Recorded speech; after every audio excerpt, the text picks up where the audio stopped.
Olá, turminha do quarto ano, professora Roberta falando. Tudo bem com vocês? Vamos iniciar a nossa aula de língua portuguesa da semana? Abra o seu livro na página 27. E aí eu vou pedir para que você faça aí na sua casa a leitura do texto Vesúvio e Pompeia, antigamente e hoje. Vocês vão lembrar que esse assunto nós já conversamos em sala de aula. Falamos, inclusive, desse mesmo vulcão. E vimos algumas curiosidades, vimos onde é que fica, né? Em que país fica. Mas nós poderemos agora relembrar algumas coisas. Então, a Pro não vai fazer a leitura toda, porque senão o vídeo fica muito grande, mas vocês farão aí para poder responder as perguntas, tá bom? Inicia na página 27, na sequência na página 28, tá? E aí vocês vão responder então as perguntas. Vou só dar umas dicas aqui em relação a essas perguntas, ó. O texto que o Vesúvio, esse texto que vocês vão ler e vão identificar se esse texto é um conto, é uma notícia ou é um texto de opinião. Então, será que essa história aí do Vesúvio é um conto? Assim como o Chapeuzinho Vermelho, os Três Porquinhos? Será que é um texto de alguém dando a opinião de alguma coisa? Ou será que é uma notícia que foi dada de algo que aconteceu? Então, vocês vão marcar a opção correta. Na 2, vocês precisam identificar onde é que está nesse texto a referência de onde essa notícia, essa informação foi tirada. Todo texto tem uma referência. Vocês podem identificar no finalzinho aí que tem lá, inclusive informações de data, informações do lugar onde essa notícia foi dada, tá bom? E aí vocês vão conseguir responder, então, a A e a B da número 3, que é de que site essa notícia foi retirada e depois em que data ela foi acessada. Todas essas informações tem aí no finalzinho do texto, ok? Na página seguinte, continuam as atividades do texto, e aí vocês prestem bastante atenção à legenda, ao assunto que está sendo trabalhado, para identificar qual é a alternativa correta aí dessas três, tá bom? Para saber qual é o assunto tratado no primeiro parágrafo do texto, logo quando inicia o texto. Não lembra? Volta lá rapidamente. Certamente vocês vão conseguir responder. Na 5, percebam que tem uma foto. Essa foto é lá da cidade de Pompeia. E essa cidade, ela foi tombada. É uma cidade que virou um museu a céu aberto. Por que será um museu a céu aberto? Olhem a foto. Existem aí paredes, grandes portas, grandes portões. Existe aí teto? Não, né? Ele é considerado a céu aberto porque tem livre acesso aí, ó. É tudo aberto, não tem teto.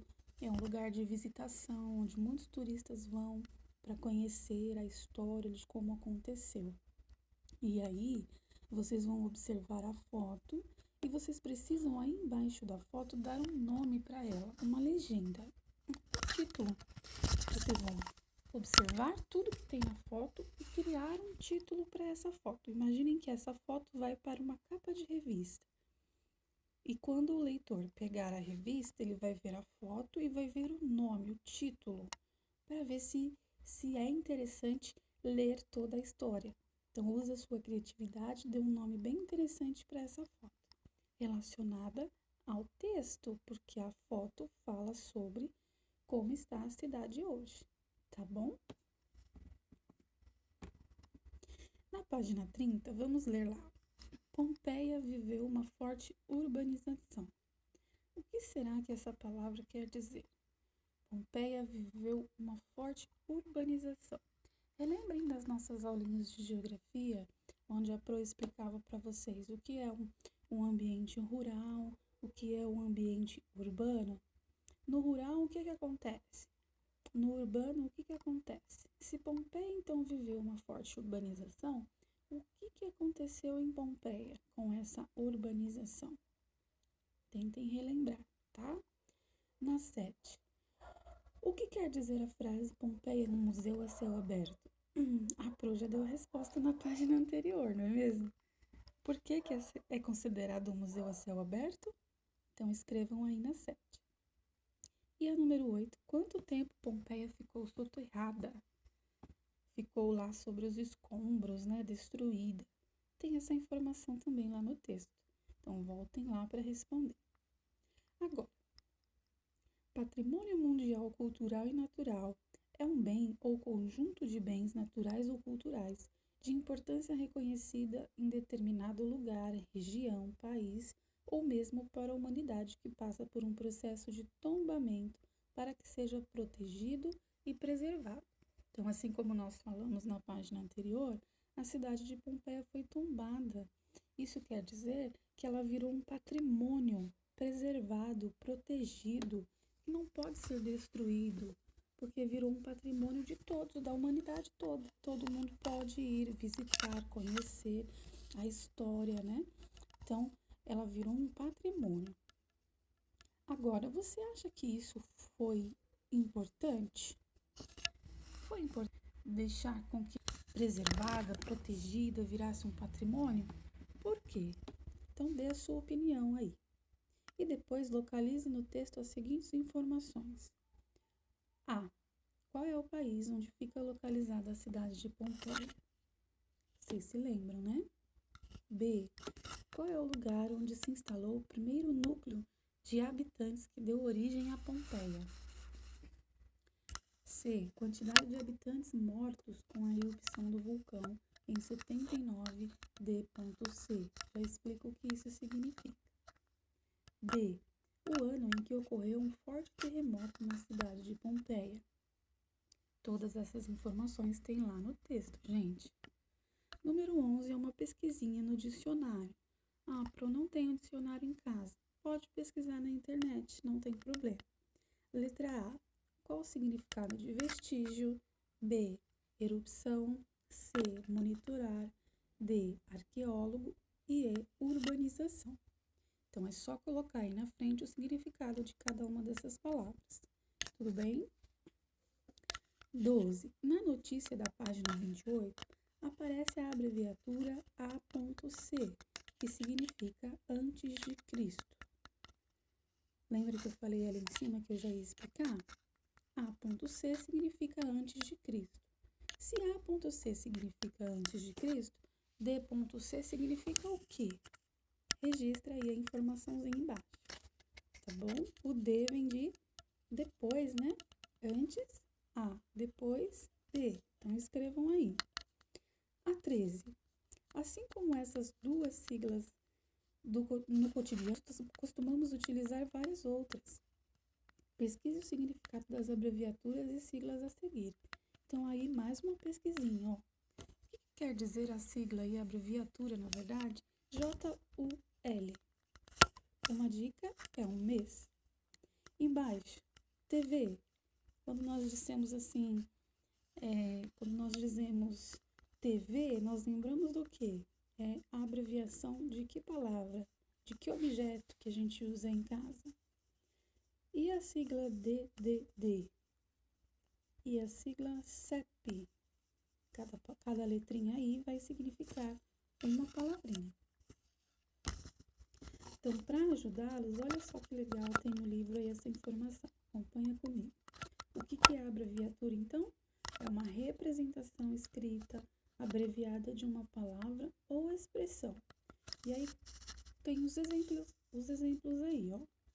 Quando eu vou escrever o meu endereço e eu não quero escrever a palavra inteira, rua, escrevo a palavra R de rua.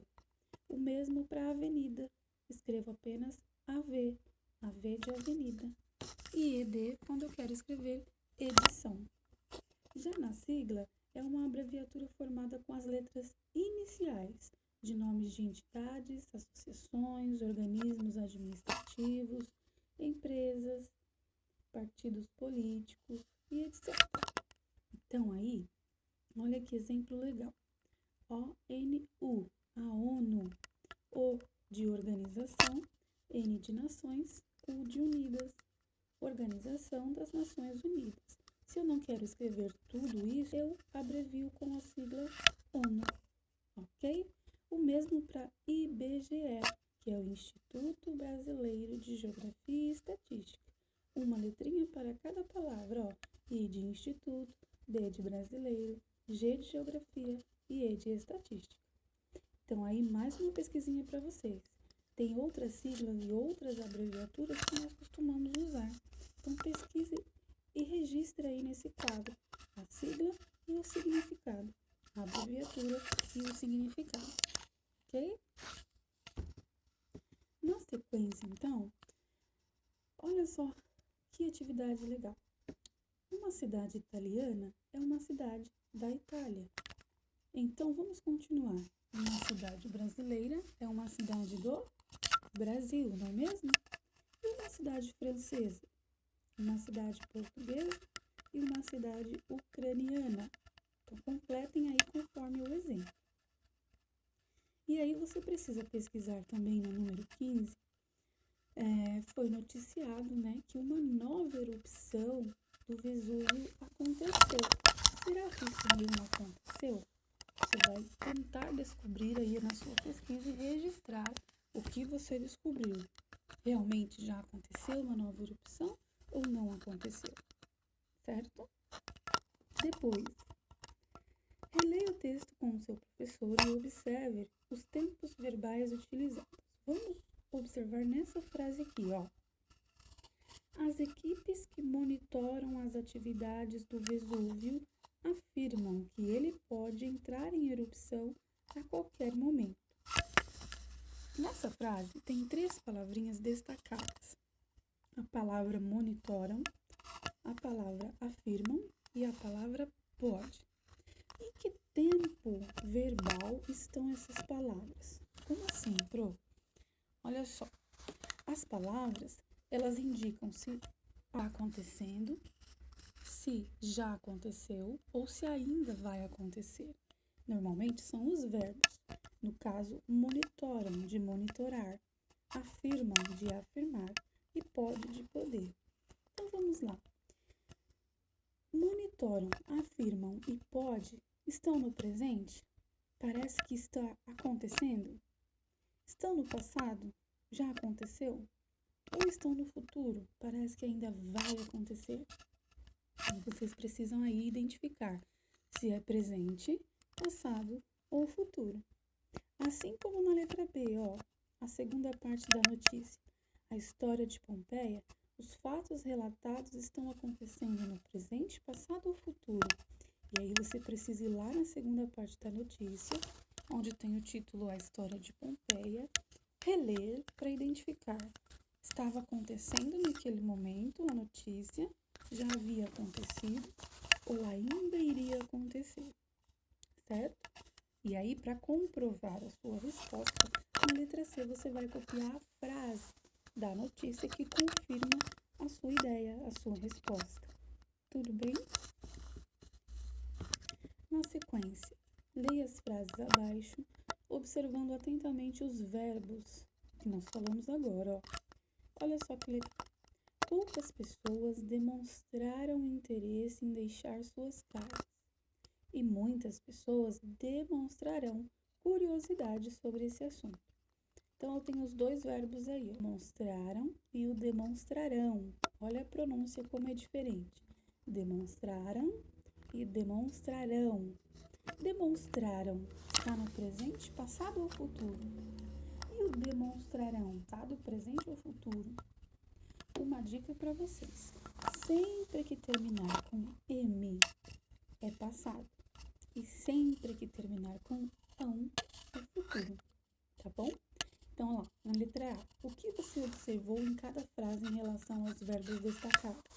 Então, você vai registrar o que você observou nas palavrinhas destacadas aí, o demonstraram e o demonstrarão, e a diferença entre eles, tá? E aí, ó, contorne com lápis colorido a frase em que o verbo indica tempo passado. Então, a frase que estiver no passado, você vai envolver com um lápis de cor aí da cor que você quiser. E a frase que estiver no futuro, você vai marcar com um X, com um lápis de escrever mesmo. Tudo bem? Lá no quadrinho amarelo. Na 18, nós teremos que reescrever as frases empregando o tempo futuro dos verbos destacados. Lembra que eu falei há pouco que no futuro sempre vai terminar com ão? Então vamos lá, ó. Equipes de arqueólogos monitoram o Vesúvio dia e noite. Se eu quero dizer que isso ainda vai acontecer, eu preciso modificar o verbo, que é a palavrinha monitoram aí, ó. Para ela ficar no futuro, eu vou tirar o M e incluir o ão. O O e o tio, né, no caso, que vai faltar. E aí ficará, então, equipes de arqueólogos monitorarão o Vesúvio dia e noite. Quer dizer que eles ainda não estão monitorando, que eles ainda vão fazer isso. O mesmo vocês vão fazer para a segunda e a terceira frase. Os alunos adoraram ler a notícia sobre Vesúvio e Pompeia. E as pessoas deixaram suas casas durante as erupções vulcânicas. Então, vocês vão mudar os verbos aí para o futuro, para algo que ainda vai acontecer. Ok? 18. Leia a frase. Os primeiros vestígios da fundação de Pompeia datam do século 7 a.C. Agora observe. Tem a palavrinha fundação, que é escrita com N de navio. E a palavrinha Pompeia, que é escrita com M de macaco. Como eu posso identificar quando eu uso N e quando eu uso M na palavrinha? Olha a dica. Na nossa língua, as consoantes M e N após as vogais A, E, I, O, U representam o mesmo som. Só que aqui nessa página a gente descobre uma outra regrinha que nos ajuda a identificar quando é que eu uso N e quando é que eu uso M. Vamos primeiro fazer essa atividade da 20, ó. Leia as palavras abaixo, envolva com lápis azul as sílabas terminadas em M e com lápis verde as sílabas terminadas em M. Então, toda sílaba que terminar em M circula de azul e a de terminar em N circula de verde. Assim, vocês vão perceber quais as palavras foram escritas com M e quais foram escritas com N. Vocês vão comparar, então, ali na letra A as palavrinhas. Todas possuem sílabas terminadas em M ou N. A letra M em final de sílaba ocorre apenas antes de duas letras. Quais são elas? Vocês já devem ter observado, né? E até porque, ó, na letra B, a regrinha da língua portuguesa nos ensina que a letra M ela será usada sempre antes de duas consoantes. Sempre antes da B e da P. P de pato, B de bola. Então, olhem lá, ó. A palavra Pompeia lá no quadro foi usada com a letra M, porque veio antes da letra P. A palavra bomba foi escrita com M, porque depois do M veio a letra B. Então, sempre quando tiver B e P, eu vou usar a letra M. E as outras eu uso N de navio. Então, aí vocês vão procurar também em jornais, revistas, livros antigos que não mais são usados, palavras com sílabas terminadas em M antes de P e B. Recortar e colar no quadro a seguir. Pode ser revista velha, livro antigo, que o pai e a mãe permita que seja recortado. Pode ser folheto de supermercado, de loja, de farmácia, o que tiver em casa. Se realmente não tiver nada disso, aí vocês podem escrever apenas. Mas se conseguir recortar e colar vai ser bem melhor, tá? Então tem que ser palavras terminadas com sílabas terminadas em M, antes de P e B, dessas duas consoantes. Na próxima página, para finalizar a nossa atividade de português da semana. Nós estávamos começando a ver esse conteúdo em sala de a classificação das palavras. Então, observem aí algumas palavrinhas do quadro. Vesúvio, séculos, notícias, Itália, existência, época e vestígio. Aí na letra A, vocês terão que separar as palavras conforme a sílaba tônica. Mas o que é sílaba tônica? Sílaba tônica é o nome que nós damos à sílaba que é a mais forte quando a palavra é pronunciada. Então, por exemplo, ó, núcleo. Qual foi a sílaba mais forte ao ser pronunciada? O nu, não é mesmo? E o época? Qual foi a sílaba mais forte? Vestígio. Então, vocês vão ter que identificar e separar de acordo com a classificação. Então, aí, ó, eu preciso descobrir a sílaba mais forte das palavras e aí eu vou verificar.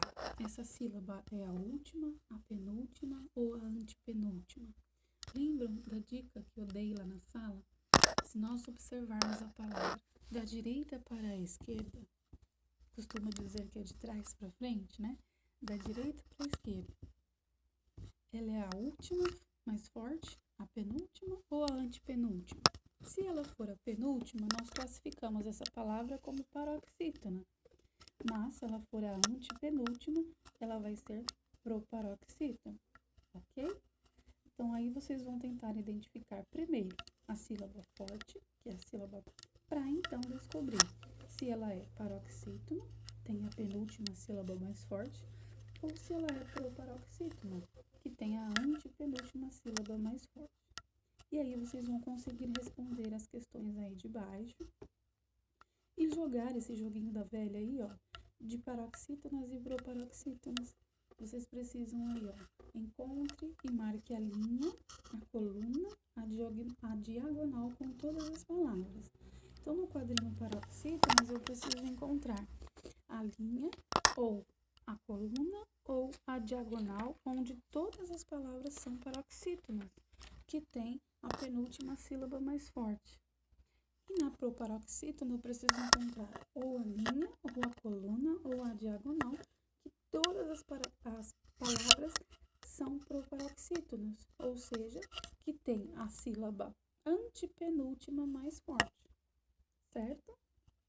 E depois eu deixo aí o jogo da acentuação, que continua a falar sobre a classificação das palavras de sílaba tônica, paroxítona, proparoxítona, e vocês vão jogar em família. Lá na postagem no site da escola tem as regrinhas que eu deixei lá para vocês como jogar. Então, aproveitem bem esse momento em família, joguem, se divirtam e aprendam bastante, tá bom? Dúvidas é só chamar a Pro. Até a próxima aula.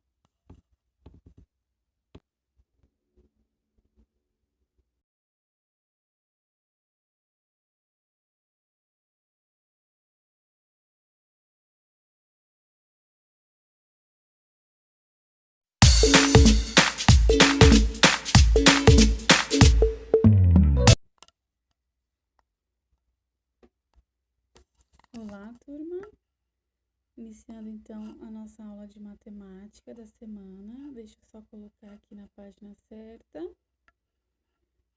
Espero que todos estejam bem em casa, se cuidando. O tempo está passando, mas logo, logo estaremos novamente em casa com a família. Aliás, em casa estamos, né? Estaremos na escola, com os amigos, né? Fazendo as nossas atividades juntos. Tá? Página 73, abram aí.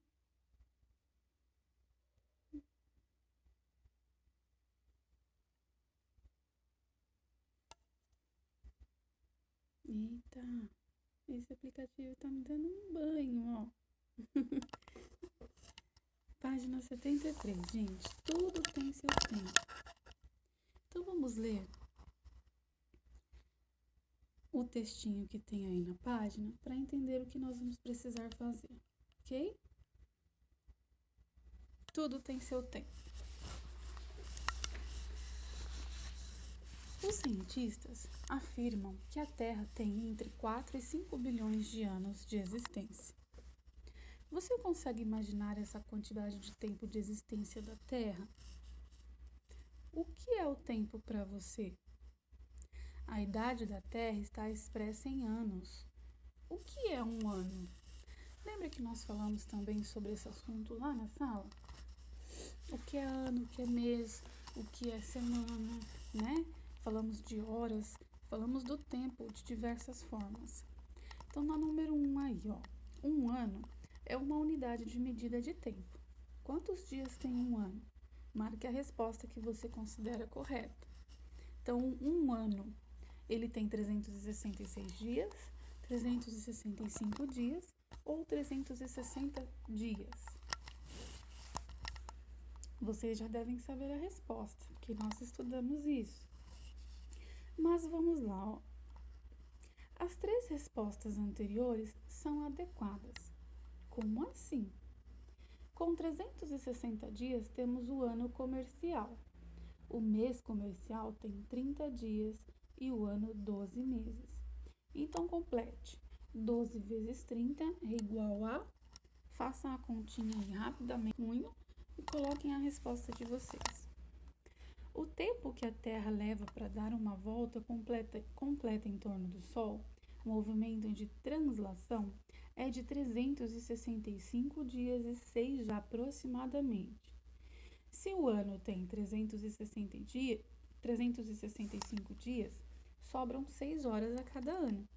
Por isso, a cada 4 anos é acrescentado um dia no mês de fevereiro, que fica com 29 dias. Portanto, esse ano terá 366 dias. Lembra que falamos também na sala desse ano? E ele tem um nome, né, que é diferente. Quem lembra? Quando ele tem um dia a mais, ele é chamado de ano? Vamos ver se na próxima página nós já respondemos. Página 74. O ano que tem 366 dias recebe um nome especial. Procure saber que nome é esse e registre-o.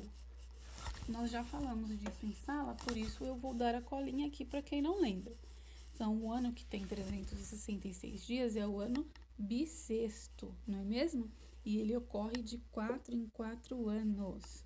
A cada 4 anos nós temos um ano bissexto, que o mês de fevereiro, que costuma ter 28 dias, nesse ano bissexto passa a ter 29 dias. Responda então, em que ano nós estamos? Coloquem aí. Quantos dias tem esse ano? Coloquem aí. Qual foi o último ano que teve 366 dias? E aí você vai procurar, precisa pesquisar aí, tá? De acordo com o ano que nós estamos, nós já conseguimos saber. 4. Em que ano você nasceu? Pergunte aí para a mamãe e para o papai se você não lembra. Esse ano, o ano que você nasceu, ele tinha 366 dias? Ele foi um ano bissexto? Então, cada um vai responder de acordo com o ano de nascimento. Quais são as unidades de medida de intervalo de tempo que você conhece? Então, aí é uma opinião, uma resposta pessoal, tá? Mas nós sabemos que dá para medir o tempo através do relógio, né? E o que a gente tem no relógio?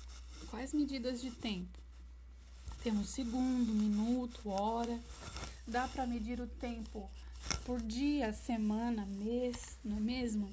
Ano, década, século, não é mesmo? São várias formas de medida. Então, você pode registrar aí nesse quadro.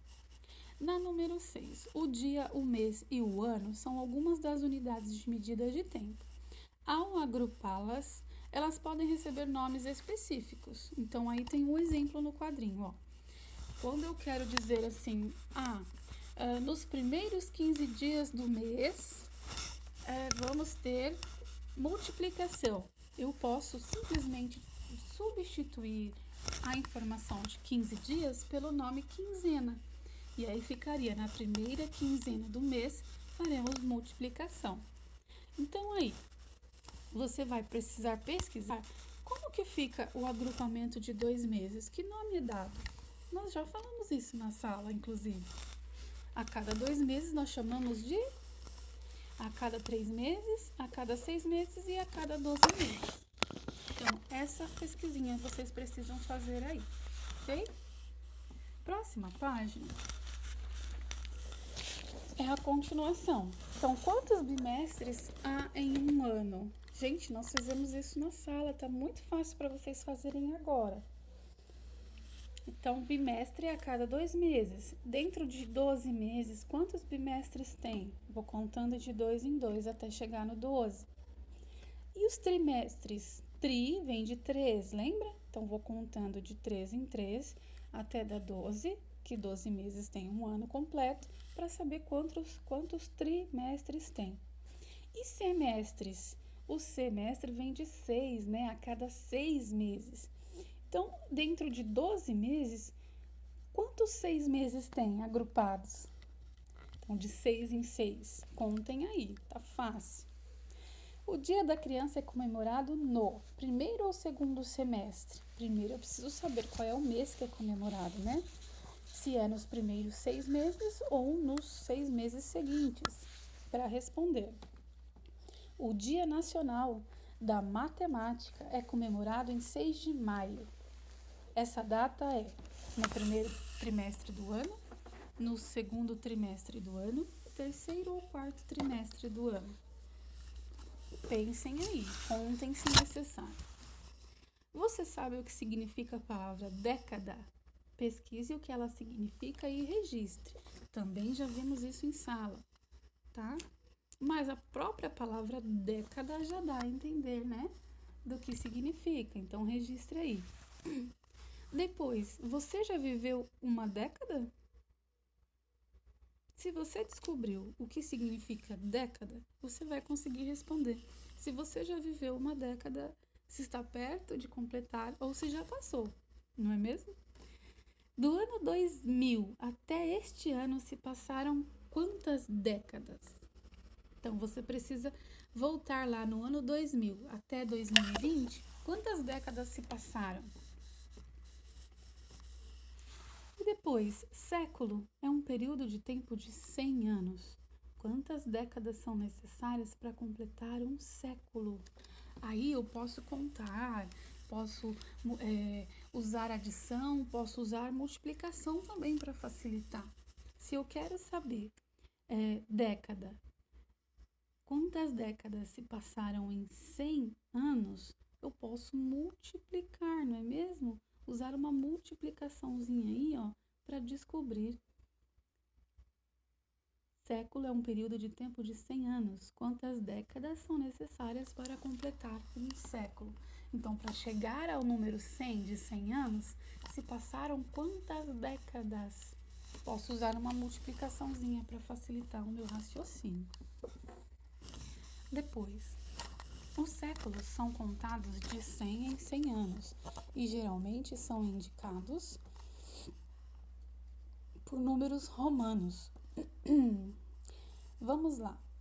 Letra A. Em que século nós estamos?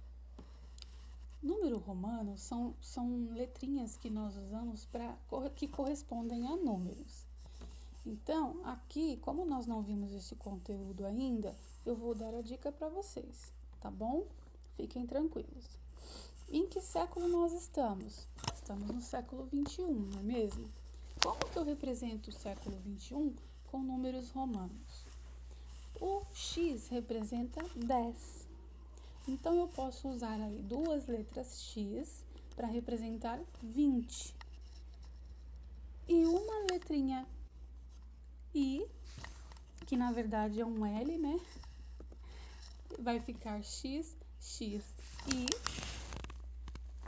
para representar 1. Olhem lá, na próxima pergunta vocês já têm a resposta, olha lá. Em que ano começou e em que ano terminará o século 21? Então, esse 21xxi é a resposta da letra A, o século que nós estamos, 21.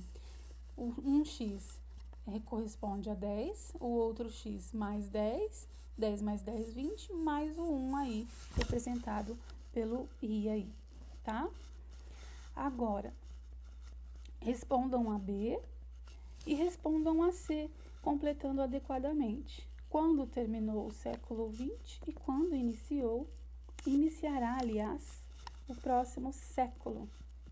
Se é de 100 em 100 anos, Se terminou o século XX em 2000, quando é que vai começar o próximo século? É depois que passarem 100 anos, não é mesmo? Então, quando que vai iniciar o próximo século? O século 22. Façam as continhas aí. E aí, na 12, são respostas aí pessoais também, ó. Sobre a data do seu nascimento. Escreva a data que você nasceu. Escreva o século que você nasceu. A data do seu aniversário está no primeiro ou no segundo semestre do ano? E aí, lá embaixo, na 13, a quantidade de alunos que fazem aniversário, como eu coloquei na postagem, vocês poderão fazer com os familiares. Então, quais dos familiares aí, quantos dos familiares que moram aí na casa de vocês fazem aniversário no primeiro semestre do ano, nos primeiros 6 meses? E quantos deles fazem aniversário no segundo semestre do ano, nos últimos 6 meses do ano? Tá? Então, vai ser com informações dos familiares aí de casa. Na página seguinte, há mais aniversariantes no primeiro ou no segundo semestre?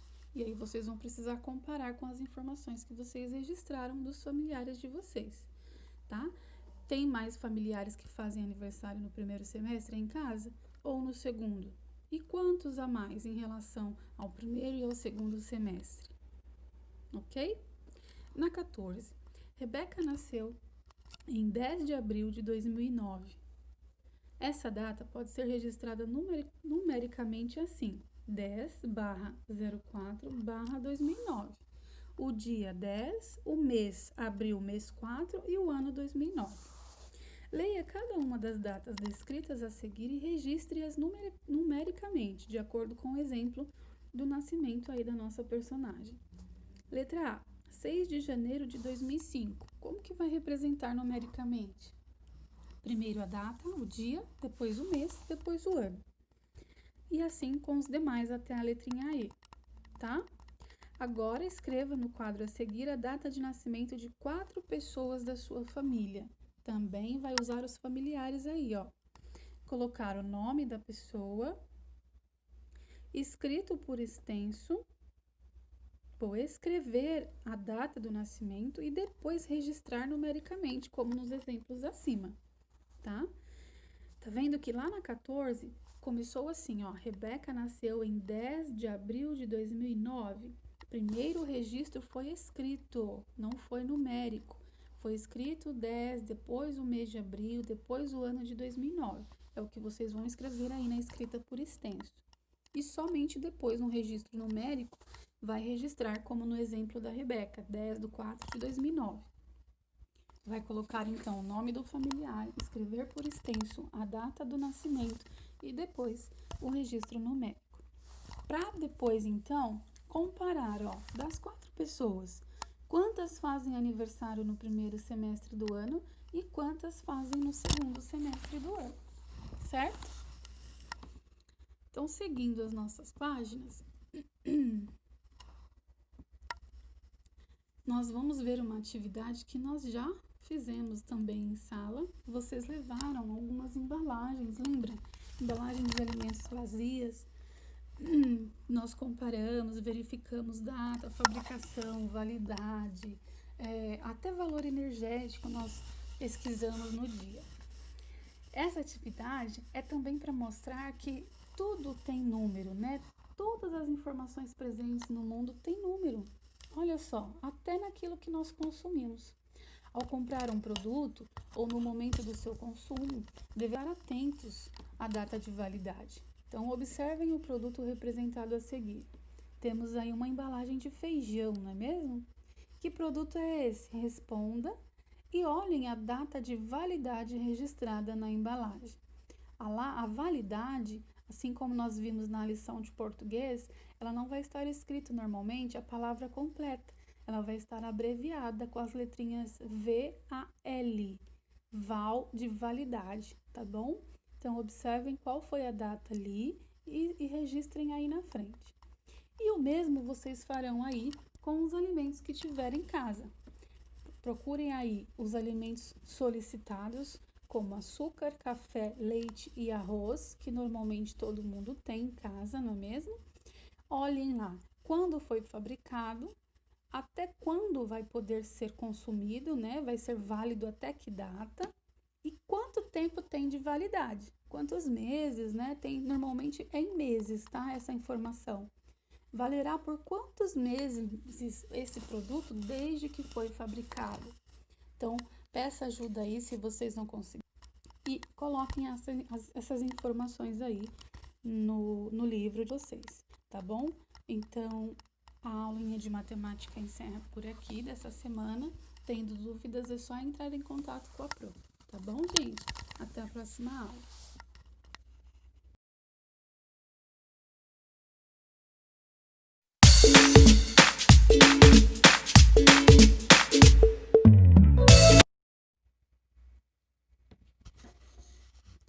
Olá, turminha! Iniciando a nossa aula de Ciências da Semana. Abram lá o livro na página 110. Vamos continuar as nossas atividades. Nós vamos iniciar fazendo a leitura de uma reportagem. Essa reportagem tem como tema: terremoto de 8,9 pontos atinge o Japão e causa tsunamis. Já ouviram falar em terremotos e tsunamis? Vamos lá então ler a reportagem. Ao menos 32 pessoas morreram em decorrência do terremoto de 8,9 pontos na escala Richter, que atingiu o Japão nesta sexta-feira, 11, segundo a Agência de Gerenciamento de Desastres e Incêndio. No entanto, a polícia japonesa já fala em pelo menos 30 mortos. De acordo com agências de notícias, este é o maior tremor que atinge o país em 7 anos. Já a agência de meteorologia japonesa afirmou que este foi o terremoto mais forte já registrado no Japão. Após o tremor, a cidade de Tóquio foi atingida por uma forte réplica de magnitude 6,7 na escala Richter. A princípio, o terremoto foi considerado de 7,9 pontos e posteriormente de 8,8 pontos pelo Departamento de Pesquisas Geológicas dos Estados Unidos. Então aí tem uma notícia que foi dada. Percebam que embaixo tem a referência, conforme nós falamos já, né? Tem a referência de onde essa notícia foi tirada. E aí vocês vão ter que procurar, pesquisar aí na internet, em sites diversos, informações variadas, para explicar o que é um tsunami. Então, vocês vão fazer pesquisas para escrever aí o que é um tsunami, o que você entende por ser um tsunami, quais são as causas. Lembrando que eu deixei na postagem lá do site do colégio um vídeo do YouTube muito legal, um vídeo complementar para estudo, explicando o que são terremotos e tsunamis. Então, dá uma olhadinha, dá uma assistida se você conseguir, se for possível, para ajudar no esclarecimento dessa pergunta aí, tá bom? Porque na página seguinte, página 111, tem uma atividade bem bacana. Vocês terão que... Só um minutinho.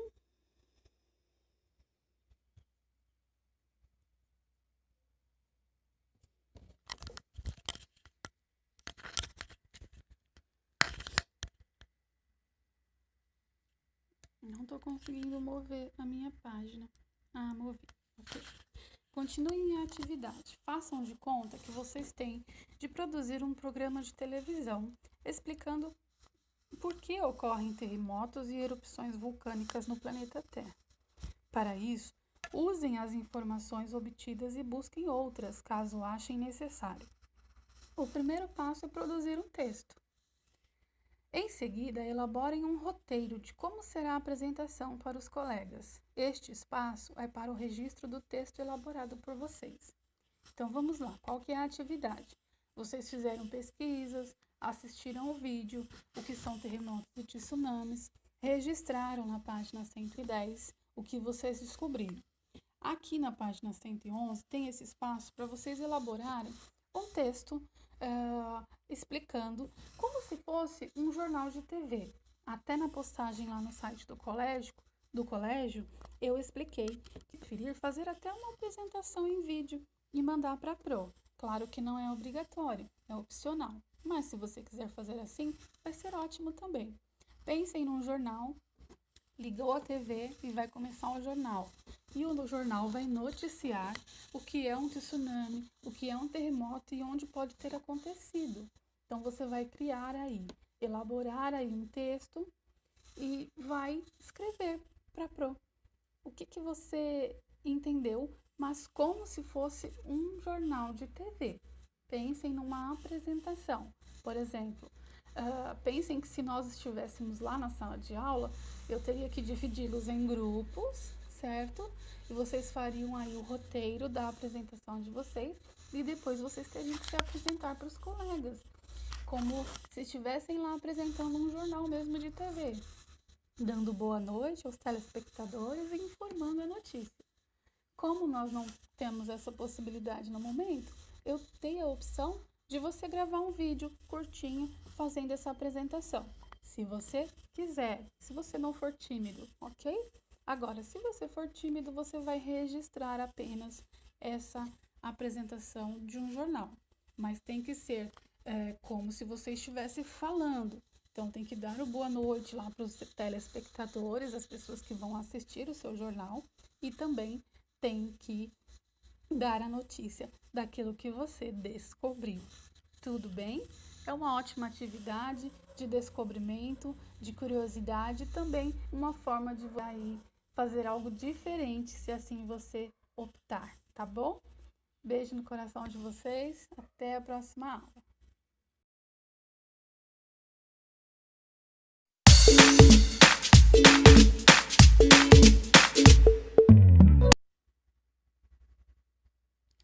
Oi, turminha! Vamos lá para mais uma aula de geografia agora. Vamos dar continuidade às atividades que vocês fizeram na semana anterior. Essa página 123, por exemplo, ela é continuação da atividade que vocês fizeram anteriormente na semana passada, tá? E aí, vamos só voltar aqui, ó, na página 122, para nós identificarmos a atividade que foi feita, né? Lembra que vocês tiveram que ajudar a família, né, a chegar até o Museu de Arte Sacra? Aqui na página 123, vocês vão me dizer aí, ó, o que você fez ajudando a família de Marta e Fábio foi seguir uma planta do centro da cidade de Olinda. Planta ou mapa é uma representação no papel de um espaço. Assim, podemos representar, fazer um mapa ou planta de... Aí tem os exemplos, ó. Uma sala de aula em perspectiva, uma sala de aula vista de cima, um bairro, uma cidade, um quarteirão, uma casa. E agora, é possível representar o mundo? Vamos ler. Sei que o mundo é mais que a casa, mais que a rua, mais que a escola, mais que a mãe e mais que o pai. Vai além do horizonte que eu desenho no caderno, como linha reta e preta que separa azul e verde. Vocês lembram que nós falamos desse poema, gente, na sala de aula? Você lembra de ter lido essa parte do poema Esse Pequeno Mundo na aula de língua portuguesa? Realmente, o nosso mundo é mais que a nossa casa. É nossa rua, que é nossa rua, é nossa escola, é nosso chão. Ele vai além do horizonte, para além de até onde a vista alcança. Mas nós podemos desenhar de várias formas como ele é. Observe o nosso planeta nas duas imagens a seguir. Olha aí o nosso planeta. Letra A. Elas são imagens da Terra realizadas no espaço por satélites artificiais. Elas mostram a mesma face da Terra, o mesmo lado? Sim ou não? Respondam aí. Depois, por que não é possível obter uma imagem de satélite que mostre a Terra toda de uma vez só? O que vocês acham? Por que não é possível obter essa imagem da Terra de uma vez só? Qual é o formato dela, gente? Tem como fazer isso? Expliquem aí. E aí converse aí em casa com os pais, né, sobre o que eles já conhecem ou já ouviram falar sobre a forma do nosso planeta. Depois você vai escrever uma frase sobre o que vocês conversaram. Então aí na letra C, uma resposta pessoal de acordo com a conversa, com o entendimento, com a conclusão que vocês chegaram aí em casa, certo? Uma forma possível de representar nosso planeta, de modo que possamos observá-lo na totalidade, é por meio do planisfério, o mapa mundi. Olha só a imagem que se tem aí. E aí tem a legenda ali embaixo, ó, montagem de imagens registradas pelos satélites da NASA, órgão do governo dos Estados Unidos da América que realiza estudos espaciais. A imagem acima é uma montagem que nos permite uma visão plana do planeta, e as cores representam algumas áreas da superfície terrestre. O azul mostra os oceanos, o verde representa as florestas, o marrom as montanhas, o bege são os desertos e o branco são as terras cobertas por gelo. Na ilustração, vocês percebam aí que tem os continentes são representados por letras e os oceanos representados por números. Então vejam aí, ó. A parte azul, né, são os oceanos representados por números e os continentes em verde representados por letras. Então vocês precisam aí escrever os nomes dos continentes e dos oceanos de acordo com as letras e os números assinalados na imagem anterior. Se você não recordar os nomes, vai pesquisar, tudo bem? Então, por exemplo, continentes, letrinha A, que continente é esse? B, qual é o continente representado? E assim por diante. Oceanos, tá bom? Vocês podem observar aí na imagem e podem usar também as outras ilustrações que vocês têm das outras atividades para auxiliá-los, tá? No mapa que vocês têm aí. Por que o nosso planeta se chama Terra? Os gregos da antiguidade costumavam dar os nomes dos astros e das forças da natureza de acordo com suas divindades. Assim, o Sol era chamado de Hélios, a estrela mais brilhante, de Vênus, e o nosso planeta de Gaia, a Mãe Natureza. Hoje sabemos que a estrela mais brilhante que vemos à noite no céu não é uma estrela, mas sim um planeta, o planeta Vênus. Quando os romanos dominaram a Grécia, adaptaram a cultura grega para a sua própria cultura. Eles transformaram os deuses. Porém, na mitologia romana, não existia uma divindade parecida com Gaia. Então, passaram a usar a palavra terra, do latim, a língua que eles falavam, que significa solo, chão. Também utilizaram essa palavra para dar nome ao nosso planeta. Então, aí vocês têm uma atividade na página 127. Vocês precisarão utilizar o encarte 9 para representar o planisfério, tá? E aí vocês, então, destaquem lá o encarte 9, recorte cada uma das partes do planisfério e vai colar nesse espaço embaixo aí. Depois vocês vão escrever então os nomes dos continentes e dos oceanos. Uma atividadezinha prática para vocês identificarem mais facilmente aí onde ficam, né, os continentes, os oceanos. Tá, gente, também deixei um vídeo complementar de tudo para vocês, que é a localização de todos os continentes e oceanos. Muito legal de assistir e vai facilitar bastante a localização aí para vocês. Quem puder, assista, ok? Então, termina por aqui a nossa aula de geografia dessa semana. Bons estudos, pessoal!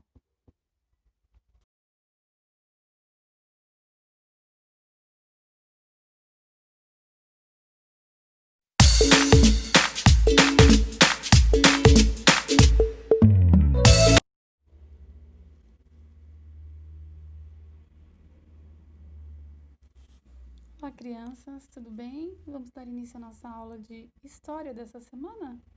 Vamos abrir na página 151. Deixa eu ir até lá. Você vai abrindo aí também. Página 151 do nosso livro de história. Ok. Aqui, então, para além de Tordesilhas. Voltando, para além de Tordesilhas. Nós faremos, então, primeiro a leitura e, na sequência, as atividades, tá bom? Leia mais uma estrofe da canção Ora Bolas. Onde está a cidade? Está do lado da floresta. Onde é a floresta? A floresta é no Brasil. Então, todas as cidades ficam ao lado de florestas? Só o Brasil tem florestas? Você acha que o Brasil é uma terra com muitas florestas? Quando os portugueses chegaram aqui, encontraram cidades? Nossa, quantas perguntas, não é mesmo? São perguntas para nós refletirmos. O que você acha de todas essas perguntas que nós fizemos agora? Vocês acham que quando os portugueses chegaram aqui, eles encontraram cidades? Vocês acham que só no Brasil existem florestas? Tem muitas florestas aqui no Brasil? Você conhece? Pensem aí, reflitam um pouquinho.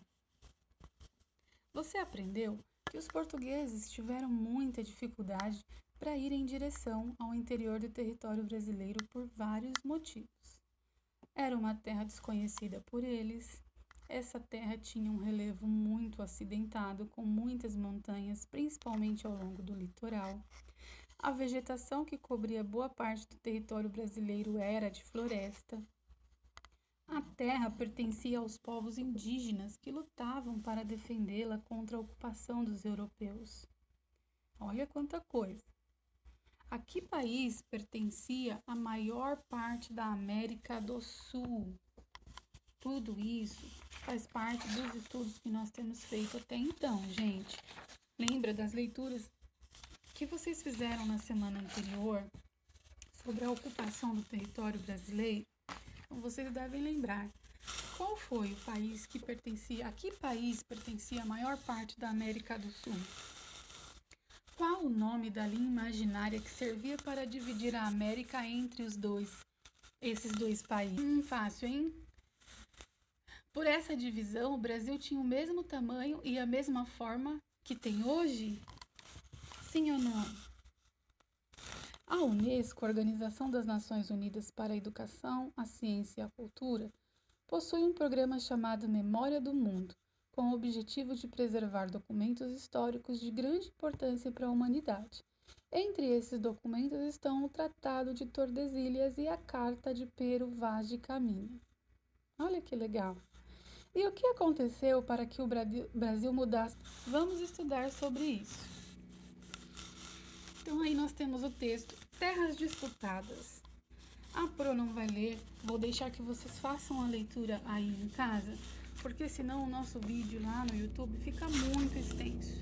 Mas vocês poderão fazer a leitura aí desse texto, Terras Disputadas, observar bem as imagens, as informações que são dadas na página 153, na página 154, para então conseguir responder as questões. Tá? Vocês vão completar aí as informações de acordo com o texto que vocês vão ler. Também na página 155 tem mais informações sobre esse assunto que nós temos falado, ok? E terminando na página 156. Então, a nossa atividade de história da semana vai só até aqui. Vocês viram que a maior parte é leitura, é conhecimento. Então, para não estender muito, eu não farei a leitura. Vocês terão que fazer aí, com bastante atenção, completar as atividades da página 154. E por isso, e até aqui, na verdade, a 156, que encerra a atividade de história da semana, tá? Para finalizar, vocês vão refletir aí, ó. Que país ganhou terras com todo esse processo de ocupação da América do Sul? E o que possibilitou a ampliação do território brasileiro para o interior da América do Sul?